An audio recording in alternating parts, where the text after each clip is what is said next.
Praise the Lord. सभी मसीह भाई बहन बच्चों को, दोस्तों को नमस्कार, सत श्री अकाल, आदाब, जय प्रभु यीशु मसीह के। कैसे हैं आप लोग? आशा करता हूँ आप लोग खुश होंगे, आनंदित होंगे, सुरक्षित होंगे और भला चंगा होंगे। मैं भी खुश हूँ, आनंदित हूँ, सुरक्षित हूँ और भला चंगा हूँ। और सब बातों के लिए पिता परमेश्वर को हृदय की सच्चाई से कोटि कोटि धन्यवाद करता हूँ, जिसने अपने प्रेम के निमित्त हर प्रकार से भलाई करते हुए मेरे जीवन में, आपके जीवन में, हम सब के जीवन में आज के दिन तक संभाला है और भला चंगा रखा है, जीवित रखा है। इसके लिए दिल के गहराई से, सच्चाई से कोटि कोटि धन्यवाद करते हैं।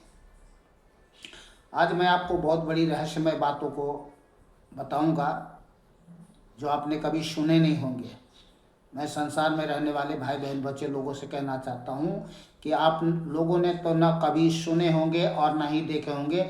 ऐसी बातों को मैं आपको बताने जा रहा हूँ। वचन को ध्यान से सुने और वचन को शेयर भी कीजिएगा, ताकि और भाई बहन बच्चे लोगों को भी परमेश्वर के जीवित सत्य आशीर्वादित वचन से आशीर्वाद मिल सके। आमीन। भजन संहिता 78 अध्याय 46 आयत में यहाँ पर लिखा है, उसने उनकी भूमि की उपज को कीड़ों को और उनकी खेती बाड़ी टिड्डियों को खिला दी। किनकी?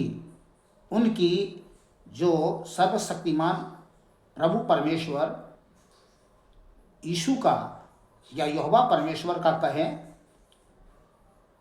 भय नहीं मानते, डरते नहीं, उनके विरोध में अपराध करते हैं, पाप करते हैं और परमेश्वर के लोगों के साथ अत्याचार करते हैं। उनकी मैं आपको विस्तार से सुना वीडियो में बने रहे। बहुत बड़ी रहस्यमय बातें बता रहा हूँ मैं आपको। देखिए यहाँ पर लिखा है, ये दुनिया में ये बातें आपको सुनने को नहीं मिलेगी।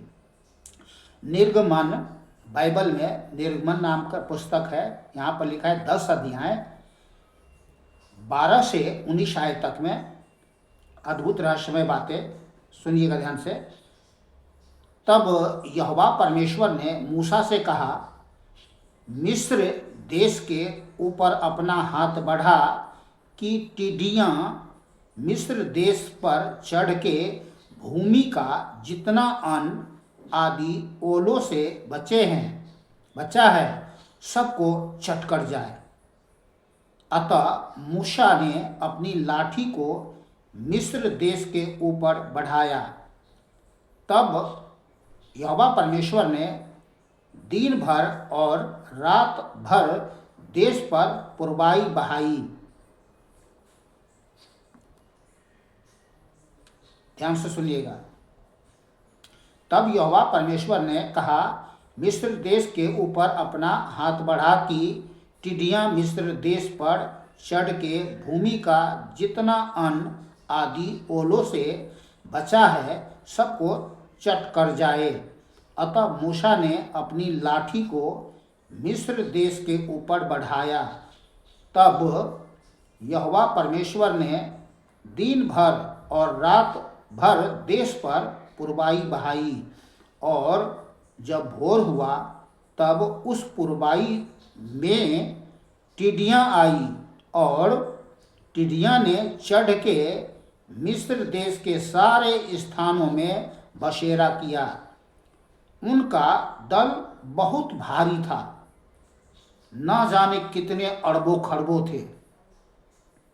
तो उनका दल बहुत भारी था, वरन न तो उनसे पहले ऐसी टिड्डियाँ आई थी और न उनके बाद ऐसी फिर आएगी।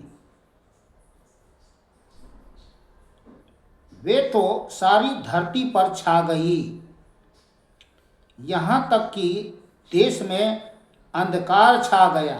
टिड्डियाँ के कारण में क्या है? अंधकार छा गया और उसका सारा अन्न आदि और वृक्षों के सब फल अर्थात जो कुछ ओलों से बचा था सबको उन्होंने चट कर लिया। यहाँ तक कि मिस्र देश भर में न तो किसी वृक्ष पर कुछ हरियाली रह गई और न खेत में अनाज रह गया, यहाँ तक कि पत्ते तक चट कर गए। बड़े बड़े वृक्ष थे, बड़े बड़े जंगल थे, खेती बाड़ी थे, सबको चट कर गया। तब फिरौन ने तुरंत मूसा और हारून को बुलवा कर कहा, मैंने तो तुम्हारे परमेश्वर यहोवा का और तुम्हारी भी अपराध किया है। देखिए, तुम्हारे परमेश्वर यहोवा का और तुम्हारी भी अपराध किया है। तो संसार में जो भी लोग हैं, जो जिस देश के भी लोग हैं, परमेश्वर और परमेश्वर के लोगों के विरोध में जो अपराध करते हैं, तो परिणाम क्या होता है? बड़ा भयानक होता है। जिस भयानक को आप देख रहे हैं कि परमेश्वर की ओर से कैसी विपत्ति आई कि टिड्डियां आकर के सारे देश में, यहाँ तक किसी भी वस्तु को नहीं छोड़ा। पेड़ हो, पौधा हो, अनाज हो, कुछ भी हो, सबको चट कर गया।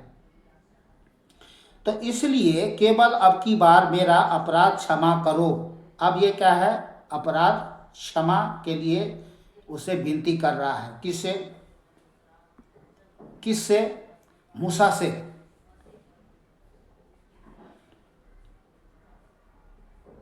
और अपने परमेश्वर यहोवा से विनती करो कि वह मेरे ऊपर से इस मृत्यु को दूर करे। तो संसार में जो रहने वाले भाई बहन बच्चे लोग हैं, जो मूर्खतापूर्ण किसी भी रीति रिवाज धर्म कर्म के अनुसार परमेश्वर के लोगों के साथ में क्या करते हैं? बात करते हैं, विवाद करते हैं, अपराध करते हैं, मारपीट करते हैं, लड़ाई झगड़े करते हैं और बहुत सारे झूठे आरोपों लगा करके उनके साथ में दुर्व्यवहार करके कितने को जेल भी भेजवा देते हैं। परिणाम क्या होता है? उनके घर पर, उनके परिवार पर ऐसी विपत्ति आती है जिसको फिर कोई नहीं बचा सकता, जिसका कोई समाधान नहीं है। ठीक है ना? तब अब ये कह रहा है कि इसलिए केवल अब की बार मेरा अपराध क्षमा करो और अपने परमेश्वर यहोवा से विनती करो कि वह मेरे ऊपर से इस मृत्यु को दूर करे। देखिए, कोई उपाय जब नहीं आया तब परमेश्वर के दास मूसा को कह रहा कि अब मेरे लिए प्रार्थना करो, विनती करो, नहीं तो ये तो पेड़ पौधे तो खा ही गए हैं, अनाज खा ही गए हैं, मुझे भी खा जाएगा। और सच तो यही है कि इतनी भयानक टिड्डियाँ आई थी कि कुछ भी नहीं छोड़ता, यहाँ तक कि मनुष्य को भी खा जाता, चट कर जाता है। हड्डी में थोड़ा सा भी मांस नहीं छोड़ता, इतने चट कर जाता। तो तब मूसा ने फिरौन के पास से निकलकर सर्वशक्तिमान परमेश्वर यहोवा से विनती की। तब यहोवा परमेश्वर ने बहुत प्रचंड पश्चिमी हवा बहाकर टिड्डियों को उड़ाकर लाल समुद्र में डाल दिया और मिस्र के किसी भी स्थान में एक भी टिड्डियां न रह गई। देखिए, परमेश्वर अपने लोगों की प्रार्थना, दुआ प्रार्थना को सुनता है। ठीक है, इसीलिए परमेश्वर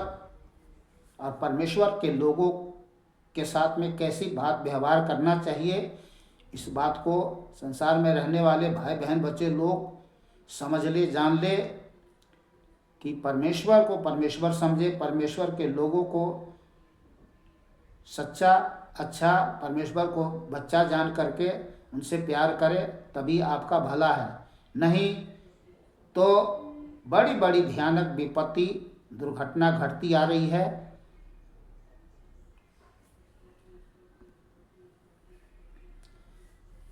और जो अभी आने वाला जो समय है, इसमें और भी बड़े बड़े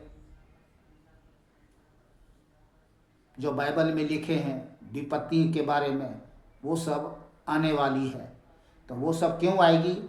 क्योंकि किसी देश ने भी, किसी के देश के लोगों ने परमेश्वर के लोगों के साथ में जो दुर्व्यवहार किया है, अपराध किया है, पाप किया है, मारपीट किया है, लड़ाई झगड़े किया है, जो कुछ भी किया है, उसका पलटा लेने वाला सर्वशक्तिमान परमेश्वर है। आप लोगों ने देखा होगा कि परमेश्वर के लोग कभी किसी के साथ में लड़ाई झगड़े नहीं करते, बल्कि सब बातों को सह लेते हैं। और बल्कि जो उनके साथ विरोध करते हैं उन विरोधी के लिए भी प्रार्थना करते हैं, उनके परिवार के लिए भी प्रार्थना करते हैं। परमेश्वर के लोगों के जीवन में क्या होता है, दया की आत्मा पाया जाता है, प्रेम की आत्मा पाया जाता है, अनुग्रह का आत्मा पाया गया है। परमेश्वर का आज्ञा है कि सबके साथ भलाई करो, सबके साथ भलाई करो, सबके साथ मेल मिलाप रखो, सबके साथ मेल मिलाप के साथ, सच्चाई के साथ, अच्छाई के साथ, भलाई के साथ में जीवन जियो। ये परमेश्वर की आज्ञा है। किसी के साथ में कोई यहाँ तक वाद विवाद भी परमेश्वर के लोग नहीं करते हैं। आप लोगों ने देखा होगा, सुना होगा। ठीक है, तो देखिए, लोग समझने वाला, समझदार लोग समझ रहे हैं। कुछ मूर्ख लोग हैं जो इस तरह के बात व्यवहार करते हैं। कुछ लोग जो है राजनेताओं के चक्कर में, कुछ लोग झूठे कर्म धर्म रीति रिवाज के चक्कर में इस तरह से बात व्यवहार करके अपने ऊपर में भारी दंड लाते हैं। तो मैं सबको नहीं कह रहा हूँ, संसार में बहुत सारे भाई बहन बच्चे लोग हैं जो परमेश्वर के सत्य जीवित आशीर्वादित वचन सुन करके आशीर्वाद प्राप्त किया है, और वे सब भी परमेश्वर का भय मानते हैं, आदर करते हैं, मान करते हैं, सम्मान करते हैं, और परमेश्वर के लोगों से भी प्यार करते हैं। तो देखिए, प्रेम का जीवन है, हमें प्रेम से जीवन जीना चाहिए, एक दूसरे के साथ जहाँ तक हो सके भलाई करना चाहिए। यही जीवन का मूल जो है बातें हैं।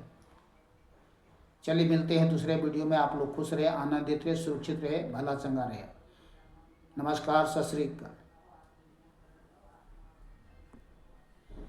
नमस्कार, सत श्री अकाल, आदाब, जय प्रभु यीशु मसीह की।